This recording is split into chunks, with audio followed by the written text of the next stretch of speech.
Hello বন্ধুরা, তোমরা সব কেমন আছো? আশা করি তোমরা খুব ভালো আছো। আমিও মোটামুটি আছি। তো দেখো আজকে রেডি হয়ে আমরা বেরিয়ে গেছি। তো পেছনে বরমশাই দেখতেই পাচ্ছ, আর এই দেখো আমার মেয়ে, আর এই দেখো আমার মা দাঁড়িয়ে আছে। তো সবাই মিলে আমরা রেডি হয়ে বেরিয়ে গেছি। এখন 2টো 2:30 এরকম বাজতে যায়। তো দেখো আমি একটু চওড়া করে সিঁদুর পরেছি। কেমন লাগছে অবশ্যই কিন্তু কমেন্ট করে জানিও কেমন আমাকে কেমন লাগছে আর চওড়া করে সিঁদুর পরাটা। আরে দেখো কথা বলতে বলতে বাস এসে গেছে, বাসে উঠে গেছি। আর দেখো আমরা আমতলায় নামবো, আমতলার বাসে উঠেছি বেহালা থেকে। ওখানে আমাদের একটা মন্দিরে যাওয়ার আছে, মেয়ের মানসিক শোধ করার। আর দেখো তোমার দাদাকে বলছিলাম একটু ভিডিও করতে, ভিডিও করলো না, একটু ইয়ার্কি মারছিল। এই করতে করতে আমরা বাস থেকে নেমে অটোতেও বসে গেছি। তো দেখো অটো যাচ্ছে তো যাচ্ছে, দেখো কত ভেতরে, কত পুকুর গাছপালা আমতলার, এটা ভেতরে, এত ভেতরে মানে মন্দির থাকে আমার জানা ছিল না। তো এই জানলাম, দেখলাম যে এত ভেতরে, মানে আমি তো অটো দাদাকে বলছি, দাদা মানে কখন আসবে বলা, আপনারা একটু চুপচাপ বসুন। তো এই দেখো মেয়ে মা সব আমরা বসে গেছি। তো দেখো আমরা যাচ্ছি। তো মেয়ের মানসিক যেই তো সত্য করতেই হবে, তো কিছু করার নেই, মানসিক যেই তো করেছে। তবে দেখো তোমাদের দাদা বলছে যে একটু ধরে বসো, রাস্তাঘাটগুলো এত খারাপ এই ভেতরে। আর এই দেখো বাড়িগুলো দেখো পুরো মন্দিরের মতন করা সামনেটা, আর কি সুন্দর দেখো সবুজে পুরো মোড়া। তো আমি এরকম আমার বাপের বাড়িও দীঘা কাঁথিতে যখন গেছিলাম এরকম ভিডিও করেছিলাম, খুব সুন্দর। তোমরা নিশ্চয়ই আগে যারা দেখেছো তারা নিশ্চয়ই দেখেছো, ওখানে অনেক রিলস অনেক ভিডিও বানিয়েছি। তো এখানে আসতে মনে পড়ে গেল কি সুন্দর গাছপালা, গ্রাম মানে গ্রাম অঞ্চল। আমাদের ওদিকে তো পুরো শহর, যেই তো বেহালা চৌরাস্তার দিকে এরকম কিছুই নেই। থাকলে পরে ভালো হতো বলো, একটু রিলস বানাতাম, একটু ভিডিও বানাতাম। তো যাই হোক কিছু করার নেই। তো এই বলতে বলতে চলো আমাদের প্রায় মন্দিরের কাছাকাছি চলে এসেছি। তো দেখো মন্দিরটা তোমাদের দেখিয়ে দিই, পুরো মন্দির চত্বরটা দেখো। এটা হচ্ছে আমাদের বড় কাচারি বা তারকেশ্বরে যেরকম বাবার মন্দির সেরকম। আর এই দেখো কত বড় ঝিল, দেখো ঝিলটায় মাছ চাষ হয় জানো তো বন্ধুরা, ওই জন্য দেখো পুরো জাল দিয়ে একদম ঘিরে দিয়েছে। রাস্তাটাও খুব সুন্দর। আমি কটা এখানে একটা দুটো একটু রিলস বানিয়ে নিলাম। যেই তো আমরা তো ক্রিয়েটার, যেখানে যাব জানো তো ভিডিও ফটো এগুলো আমাদের তুলতেই হয়। তো দেখো বাবা ভোলেনাথের মন্দিরটা তোমাদের দেখিয়ে দিলাম পুরো ভালো করে।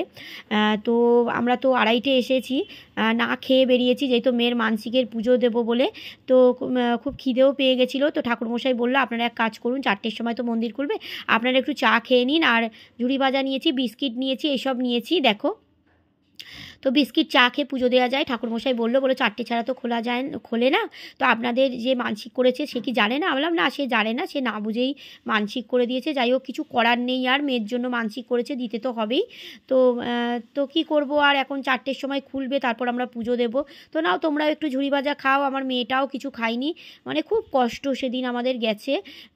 কেননা কি বলবো আর, মানে বাচ্চা মানুষ তো, মানে 6টা পর্যন্ত না খেয়ে বসে থাকাটা সত্যিকারের খুব মানে খারাপ লাগে না? আমরা না খাই ঠিক আছে, কিন্তু বাচ্চাটাকে তো খাইয়ে আনতাম।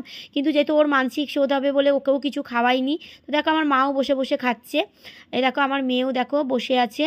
তো ওকে একটু ফটো টটো তুলে দিলাম, বাচ্চা মানুষ, ও খুব খুশি হচ্ছে। কোথাও তো এমনি বেরোতে পারে না, বাবা থাকেও না। তো দেখো আমি একটু সেজে গুজে বেরিয়েছি, সাজুগুজু করেছি, কিন্তু বলো কিন্তু কেমন লাগছে বৌদিকে কেমন? তা আমি একটু চওড়া করে সিঁদুর পরেছি, সিঁদুর তো পরি না, চওড়া করে ছোট্ট অল্প করে পরি। তো যাই হোক এই বলতে বলতে দেখো মন্দির খুলে গেছে, তোমাদের মন্দিরের ভেতরটা দেখো দেখিয়ে দিচ্ছি। এটা হচ্ছে সেই বড় কাচারি আর তারকেশ্বরের মতন বাবার ভোলানাথ। তো এখানে বাতাসা দিয়ে ধূপকাঠি মোমবাতি দিয়ে পুজো হয়, যেরকম বড় কাচারিতে হয়, তারকেশ্বরে হয়। তো আমার শাশুড়ি যেই তো করেছিল মানসিকটা, সেই জন্যে আমার বড়মশাইকে বললাম তাহলে তুমিই দাও। বলো ঠিক আছে, কেননা শাশুড়ির পরের তো আমার বড়মশাই পুজো দেবে, কেননা যেহেতু মানসিক করেছে আমার মেয়ের জন্য। তো আমার মেয়ে সবসময় ভালো থাকুক, সুস্থ থাকুক, সব মা বাবারাই চায়, তো আমরাও সেটা চাই। আর দেখো আমার মেয়ে নিষ্ঠার হয়ে কত, দেখো কত ছোট মানুষ, তাও দেখো নিষ্ঠার হয়ে কত মাথা ঠুকছে। তো আমি বললাম ফোনটা একটু ধরো, আমিও একটু নমস্কার করে নিই, একটু মাথা ঠুকে নিই বাবার মন্দিরে। তো আমিও একটুখানি ঘোমটা দিয়ে একটু মাথা ঠুকে নিলাম। যেই তো তোমরা তো জানোই যে ঘোমটা পাড়া গ্রামে দেয়, তো দিই না, তবে আমি মন্দির টন্দির গেলে একটু আধ ঘোমটা দিই। তো ঘোমটা দিয়ে কিন্তু বৌদিকে কেমন লাগছে অবশ্যই কিন্তু এটাও কিন্তু কমেন্ট করে জানিও। তো বলতে বলতে দেখো আমরা একটা দোকানে চলে এসেছি, খুব খিদে পেয়ে গেছিলো, কচুরি নিয়ে নিয়েছি আর ঘুগনি নিয়ে নিয়েছি, এখানে ঘুগনি হয়েছিল আর মিষ্টি নিয়ে নিয়েছি। তো খাওয়া দাওয়া করে নিই, যেহেতু 6টা 6:30 বাজতে যায়, বাচ্চাটাও খুব খিদে পেয়ে গেছে দেখো খাচ্ছে। তো চলো তোমাদের এই ভিডিওটা কেমন লাগলো অবশ্যই নাও, তোমরাও একটু নাও। তো আমিও একটু খাই, খুব খিদে পেয়ে গেছে। তো চলো ভিডিওটা কেমন লাগলো জানিও, টাটা।